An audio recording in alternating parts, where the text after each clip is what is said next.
We did have an extra house, and and after just thinking I didn't want to go to hotels and all the problems that caused, so we thought, or I thought, that maybe I should get some guys together and we just buy an extra house. It's funny, I still run into people who want to talk to me about those old games, and they'll remember things I don't even remember. They'll say, Mike, remember that catch against Washington? And I'm sitting there thinking, man, which one? We played those guys all the time. But then they'll mention a player. Now that's different. You give me a name, and sometimes I'm right back there. I can see the stadium. I can hear the crowd. I can remember walking up to the line and looking across at that guy thinking, man, not him again. There were a few guys like that, and I wasn't scared of anybody. Come on now. You know me better than that. I wanted the best guy. If you told me this corner was supposed to be the best corner in football, good, put him over here. Let me see him. That's how I was. Probably drove my coaches crazy sometimes. But there were Sundays when you get out there talking all that stuff, feeling good about yourself, and then somebody across from you will remind you real quick that he came to work too. That's the part people forget. Everybody sees the catch. They don't remember those afternoons when you had to fight just to get off the line. Or you'd finally get open and the quarterback didn't have time. Or you'd catch one get up and there's the same guy standing there waiting for you again. Man, we had some battles, and the funny thing is I probably appreciate those guys more now than I did back then. Back then, I didn't want to appreciate anybody. I wanted to beat you. That's it. But I'm 60 years old now, I can admit it. There were some dudes out there who made me earn every damn thing I got. And when I think about the toughest ones, yeah, a few names come back pretty fast. Eric Allen, man, Eric was a problem. And I don't know if people who didn't watch football back then really understand how good that man was. Because when people talk about the Eagles from those years, everybody wants to talk about that defense up front. Reggie White, Jerome Brown, Clyde Simmons. Those guys could wreck an afternoon before you even got started. But Eric was sitting back there waiting on you. And we saw each other a lot. That's the thing about playing in the same division. There wasn't any mystery after a while. He knew what I liked to do. I knew what he liked to do. You could watch all the film you wanted, but by Sunday, we pretty much knew each other's business. Eric wasn't the biggest corner I ever faced. He didn't need to be. He was quick, smart, and he had this way of sitting on a route without making it obvious. You'd think you had him lean in one direction and then you'd make your break, and somehow that man was still right there. That used to irritate me. I'd come back to the huddle talking to Troy, like, throw it again. I'm getting him this time.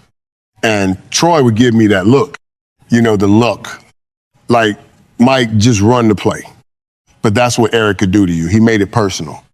Not because he was out there screaming all day. It was because he competed on every snap. You couldn't take a playoff against him. If you got lazy with your route, he'd know it. If you showed him something twice, he'd remember it. And if you made a mistake, that ball might be going the other way. I respected that. Now, I wasn't saying that when I was wearing a Cowboys uniform. No chance. Back then, he was an Eagle. That was enough for me not to like him. But all these years later, I can say it. Eric Allen was one of those guys who made me better because he wouldn't give me anything for free. And as a receiver, that's about the highest compliment I can give you. Reggie White.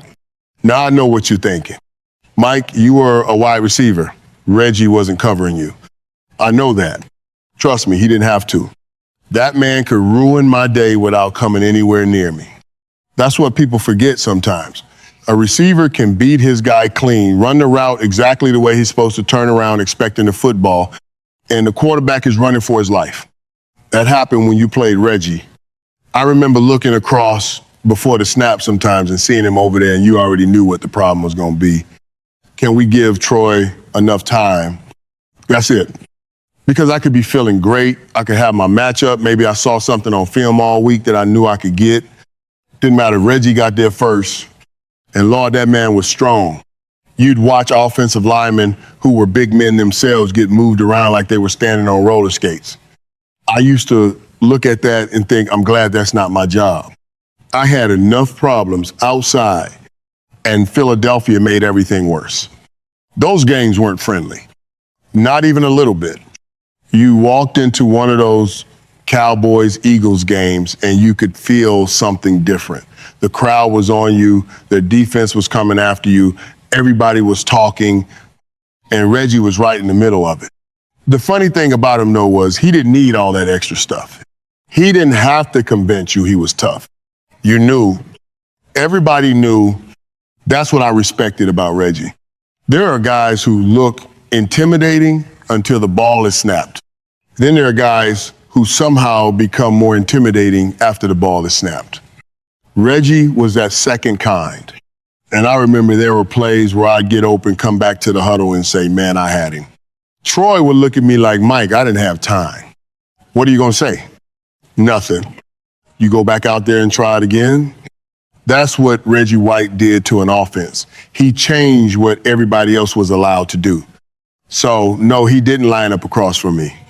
He didn't have to. I felt him plenty. And every time we played Philadelphia, you knew exactly where number 92 was. You'd better. Because if you forgot about him for one play, he'd remind you. Ronnie Lott.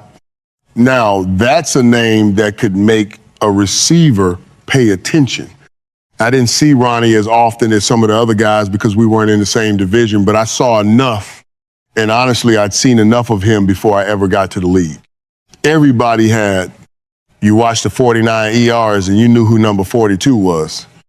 Ronnie had a reputation. But here's the thing about reputations in football. Sometimes you finally get on the field with a guy and think, okay, maybe everybody made this a little bigger than it really was. Not with Ronnie. That reputation was real. I remember running routes through the middle and knowing he was somewhere back there. You didn't always see him right away, but you knew, and that changes things. I'm not going to sit here and tell you I stopped running across the middle because Ronnie Lott was waiting for me. Come on. I had Troy throwing me the football, and I wanted every ball I could get. But did I know where Ronnie was?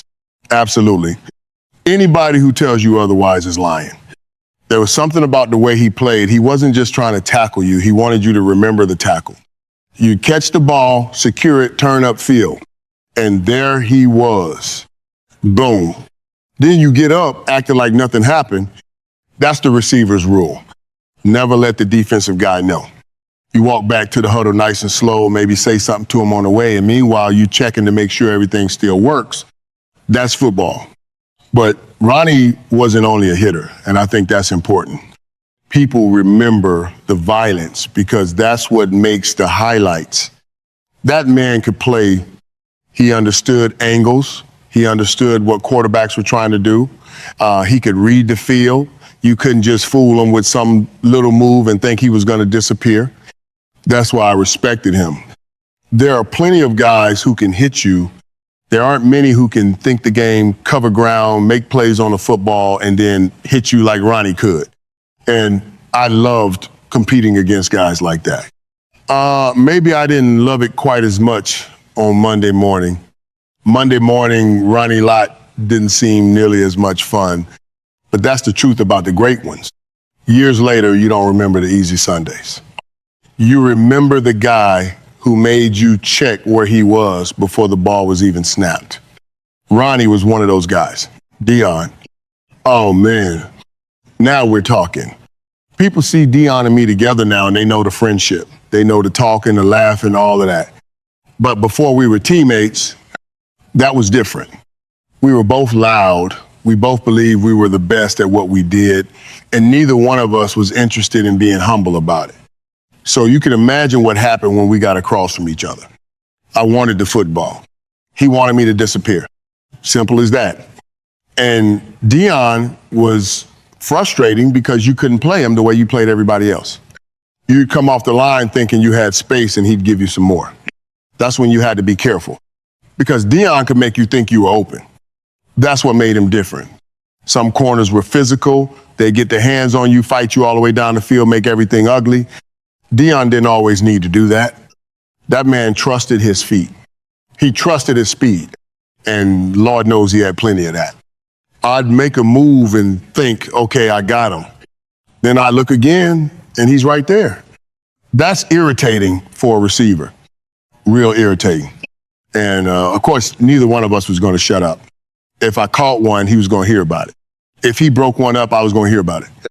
That was just us. But underneath all of that talking, there was respect. A lot of it, because I knew what I was looking at. You couldn't fool yourself with Deion. You couldn't say, well, maybe he's just fast. No, he understood what he was doing. He watched your body. He watched your hips. He knew when you were getting ready to make your move. And if you got careless with the football around him, he'd take it and suddenly everybody was chasing him the other way. Then eventually, that crazy man became my teammate. And I'll tell you something, seeing him every day made me respect him even more. Because now I could watch how he prepared. I could see that confidence up close. And yes, he really was like that all the time. That's prime. But before he was standing beside me wearing that star, he was one of the guys I wanted to beat more than anybody. I wanted to catch one over him. He wanted to pick one intended for me. And neither one of us wanted the other guy getting the last word. Looking back now, I missed that. Those were fun battles. But back then, back then I wanted to beat that man every single time. Darrell Green. Yeah. If you're asking me about the toughest guys I had to deal with, I can't leave Darrell out. We saw Washington twice a year, every year. There was no getting away from him. And Darrell wasn't one of those guys who needed to tell you how good he was. Actually, that's probably what made him even more irritating, because I was going to talk. Everybody knows that. I'd get excited, make a catch, say a little something. That's just who I was. Darrell, he'd just go back and line up again. I'd be thinking, come on, man, give me something. Nothing. Then the ball would snap, and there he was again. And that speed, Lord have mercy. There were fast guys in the NFL. And then there was Darrell Green. As a receiver, sometimes you know you got a corner beat. You feel it. You make your move, he bites just enough. You get that step, and you thinking, that's mine. Against Darrell, a step wasn't always enough. You look up for the football, and somehow he closed the distance. That could drive you crazy. But what I remember most wasn't just the speed. Darrell competed every play. And because we played Washington so often, there wasn't much we could hide from each other after a while. He knew my game. I knew his. So now you're not trying to surprise somebody. You're trying to beat a man who already has a pretty good idea what you're about to do. That's when football gets personal. Not personal in a bad way. Personal, like, okay, let's see who wins this one. And we had plenty of those moments. I'd catch one and feel pretty good about myself. Then Darrell will come back the next series and make me work just to get a clean release. That's what great players do. They don't disappear because you beat them once. You better beat them again. And again, I always respected that about him. The funny part is Darrell and I were very different personalities. I brought a little more noise to the party, maybe a lot more. Darrell didn't need any of that. He just showed up and played. And when you look back after all these years, you appreciate men like that because they tested you. They forced you to find out whether all that confidence you had was real. Anybody can feel good when he's catching everything. Try keeping that same confidence when Darrell Green is standing across from you and you still got 3 quarters left. That's different. So when I think about Washington, I remember the rivalry. I remember those stadiums. I remember how much those games meant. But more than anything, I remember looking across the line and seeing Darrell and thinking, all right, here we go again. You know what's funny? When you're playing, you don't think you're making memories. You really don't. You're thinking about Sunday. You're thinking about getting open, winning the game, getting home, waking up Monday morning and figuring out why your whole body hurts. Then suddenly, 30 years go by, and somebody asks you about a guy you played against, and just like that, you're back there. You remember his number. You remember how he lined up. You remember something he said to you after a play. Sometimes you even remember a play you wish you'd forgotten. That's what those guys gave me. Eric Allen made me think. Reggie White made everybody on offense hurry up. Ronnie Lott made you very aware of where you were running. Deion made everything a show. And Darrell Green made you understand that one good play didn't mean anything because you had to come back and do it again. Those guys were different. And I needed that. I really did. People sometimes ask me where all that emotion came from when I played. Part of it was just me. I've always been that way. But part of it came from the competition. You couldn't walk onto an NFL field in those days and just expect somebody to let you have a great afternoon. No, sir. There was another grown man standing across from you with his family, watching his teammates depending on him and his own pride on the line. He wanted to beat you just as badly as you wanted to beat him. I miss that feeling sometimes. Not the hits. I don't miss those. And I definitely don't miss waking up Monday morning. But that moment before the snap, yeah, I missed that. Looking across at somebody you knew was great and thinking, let's find out. That's football to me. And all these years later, I don't have any problem giving those men their respect. Because if everybody you played against was easy, then what exactly did you prove?